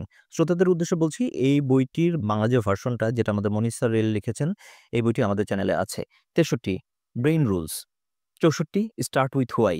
Start with why বইটিও আমাদের চ্যানেলে পেয়ে যাবেন। ৬৫. The lean start up. ৬৬. Guerrilla marketing. এই বইটাও আমাদের চ্যানেলে পেয়ে যাবেন। ৬৭. Unshakeable. ৬৮. Tools of titans. ৬৯. Be obsessed or be average. ৭০. The ৮০-20 principle. ৭১. The end of jobs. ৭২. Explosive growth. ৭৩. The 4। ৭৪. The third wave. ৭৫. Reward. ৭৬. The E myth রিভিজিটেড। ৭৭. The power of broke. ৭৮. Steve jobs. শ্রোতাদের উদ্দেশ্যে বলছি, Steve jobs বইটিও আমাদের চ্যানেলে পেয়ে যাবেন। ৭৯. Shoe dog. ৮০. 5 second rules. ৮১. Energy bus. ৮২. Richest man in the Babylon. ৮৩. What they don't teach at Harvard business school. ৮৪. Rising strong. ৮৫. Measure what matters. ৮৬. Blue ocean strategy. ৮৭. Being mortal. ৮৮. Indian innovators. ৮৯. Ordinary extraordinary. ৯০. Mini habits. ৯১. Business school. ৯২. Invisible influence. ৯৩. Entrepreneur mind. ৯৪. How to turn down a billion dollars. ৯৫. How to charge your mind. ৯৬. What are they hungry for. ৯৭. Happens for a reason. ৯৮. Motivation myth. ৯৯. Getting to yes. ১০০. Secret to success. ধন্যবাদ। এই ছিল coach কাঞ্চনের লেখা বই restart your mind. শ্রোতাদের উদ্দেশ্যে বলছি, আমরা খুব তাড়াতাড়ি কোচ কাঞ্চনের আরও একটি বই নিয়ে আসব। সে পর্যন্ত সবাই ভালো থাকবেন, আমাদের জন্য দোয়া করবেন, আর আমাদের চ্যানেলটি সাবস্ক্রাইব করে আমাদের পাশেই থাকবেন। আল্লাহ হাফেজ।